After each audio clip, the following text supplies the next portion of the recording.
My name's John Hunter, run Cuestars, which is a competition in the south of England. Also the creator of the Cuestars Academy, which is practice routines, which is used by players to improve their skills. So we have the competitions taking place, and then we've got fantastic coaches in the area, and we've also got this training program that's available to everybody, wherever you are. So the link to be able to sign up to that will come up on the screen in a minute. Now, I'm really excited to share this routine because I think this is probably one of the best long potting routines that you can do. I magpied this from the Ronnie's online the rocket method, I think it was called. I paid the money for that. I mean, it was £80 or £90. So brilliant series of videos. Definitely recommend that you if you're as enthusiastic of snooker and improving your snooker like I am, then definitely brilliant thing to watch. So what I've done is I've taken a routine off there and I've given it a Cuestars Academy spin, because all my training is mainly focused at junior players. So so what I'm trying to do is trying to really sort of capture their interest. So you'll notice that I've lined up the 21 colours across the middle of the table, so the 15 reds and the 6 colours. I've got the middle ball is on the blue spot. I'm not sure which one that is. I think it's that red. Yep. There's no particular order you need to put them in, as I said, but keep them tight. You don't want trying to pot a ball here, especially on a star table or a tight pocket table. Now, Ronnie's way to train this, and I totally agree, is to try and get into a nice rhythm. Try and make this as instinctive as you can. You know, don't make it mechanical. So try and get into a flow with it, and then you'll find you'll start to hit the ball better. And as you hit the ball better, it's likely then you're going to start potting some. So so don't get too disheartened if you miss the first few shots. They're hard shots. You'll no doubt see me miss them. But you just got to stick to your guns, stick to your method, whatever that might be that your coach has for you, or something of your own. I have a little thing I try to remember. It's hand-eye, because I've enjoyed playing other sports. I was quite good at cricket, so I understand the importance of sort of hand-eye coordination. So that's what I'm thinking. Now, there's a scoring system that I've created for this, but I'll shut up now and starting to go at it. And as I'm having a go at it, I'll explain to you how I'm scoring it. Now, what Ronnie suggested, and I agree, is you just work your way along. So the idea is that you can quickly set up for the next shot. So I'm going to start with this green. And I'm always looking to try and just stop the white ball dead. And what's quite important, you see there, the ball just safely gone over there, so that's perfect. So I can just grab it. I suppose I probably could have grabbed it in my cue for speed. And then you just set up for the next shot and you just go again. Like I said, my little thing that I think about is just hand-eye, just making sure that I lead with my eyes and let my body follow. Okay, so again, now if I'm rattling them and I'm keeping the balls in the top half of the table, then I'm still scoring a point. Okay, so at the moment, I've scored 2 points. And if you find the ball shooting back into the bottom half of the table, that being the object ball, then you need to see if you can stun these a bit softer. So it might just mean hitting it a little bit lower on the cue ball.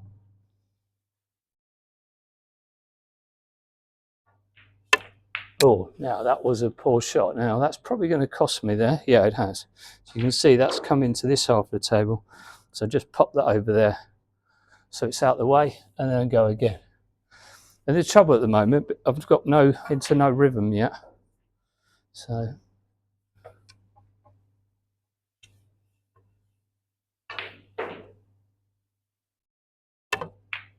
other things you can be thinking of as you're playing these shots is just staying down on the shot. That's always a good tip while you're doing it. And of course, if I can get in a flow here, then I can quickly line up for the next shot, which is going to help me pot some balls in a row.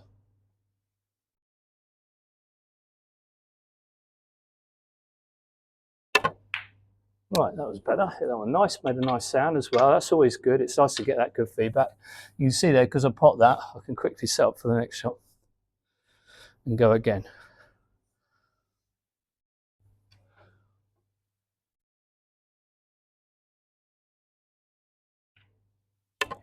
And you can see there how it works. And this is why Ronnie is a genius, because you can see there the benefit there of getting into a rhythm, getting into a flow, even with long potting, makes a difference.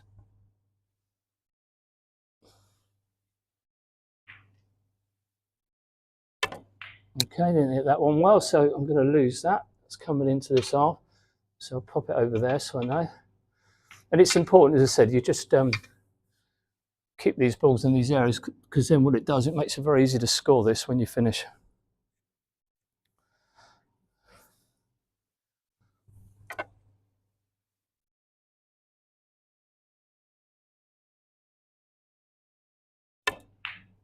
Okay, again, that's port. You see, that's the benefit of scoring or giving yourself a point for keeping that ball. If you've got the spots here, you're okay. Just pop it just ahead of the spot. That's fine. This routine.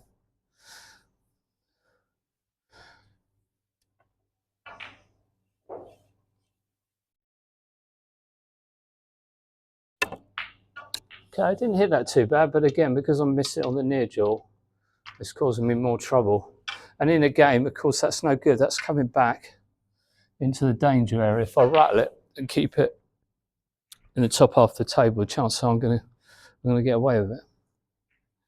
That's why it's such a good training routine, this. Because again, the pots that you're playing have some relationship to what you're going to get in a game. And that's very important with your training. You know, don't train on things that you're not going to get regularly in your frames.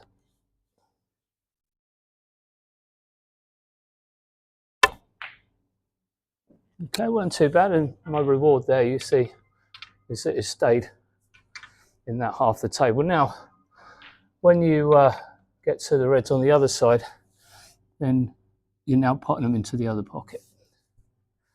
So you just move across and now continue, but this time potting them into the opposite pocket.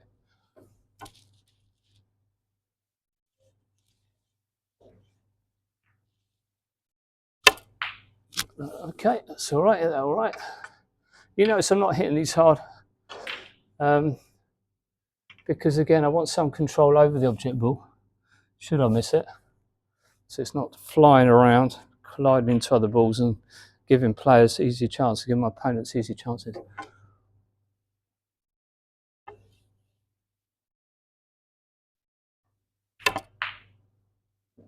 I definitely recommend making a long potting, one of the long potting routines, of which there's several on the academy. But, you know, making one of them perhaps part of a regular practice set that you do.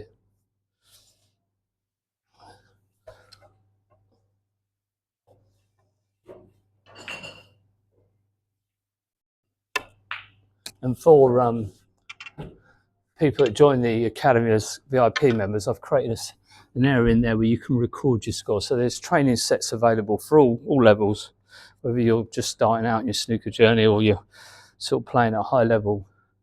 There's a practice set in there for you, and you can record your scores. And then over time, you can see all that wheel. You can see if you're improving.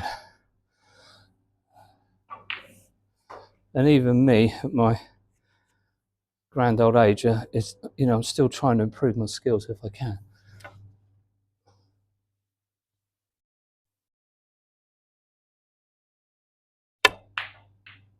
Well, okay, I'm getting into a nice little rhythm now, you can see, and that's the beauty of this, you see.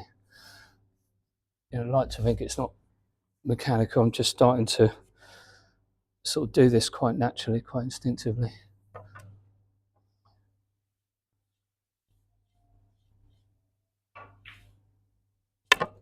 And the idea is if you can get into a relaxed state, which is I know that's not easy, but if you can get into a reasonable sort of relaxed state in your matches, then this is where this training will pay off.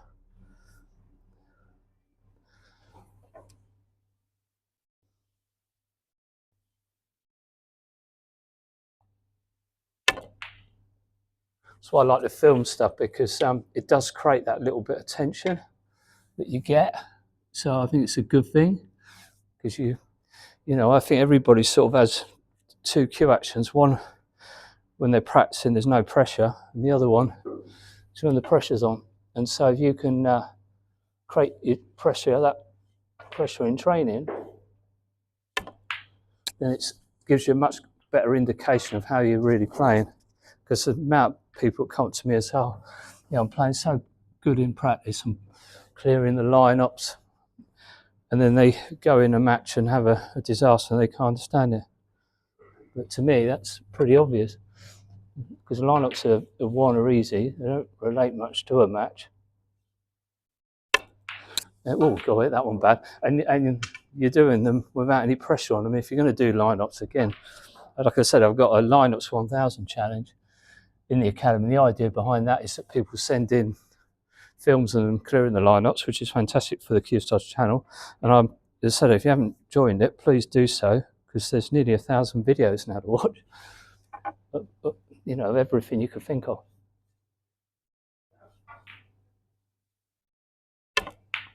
Right, have I finished on a high? I have. Okay, right then, so working out how to score this is quite easy. Unfortunately, nothing for them. I said a point each for these, so that's given me 6 points. And then the big ones, 3 points each for these. So that's another 9. That's 3 for each of those. So that's 15. And I did well into this pocket, I think. Yeah, so that's another, it's 24, 27, 30, 33, 36. Oh, dropping it. So that's just come over here, so I'm back in shot. Okay, so it's 36 points scored. So I'm giving myself 3 points for every pot, a point for any missed pot, but the object ball stays in the top half of the table, and then no points for those.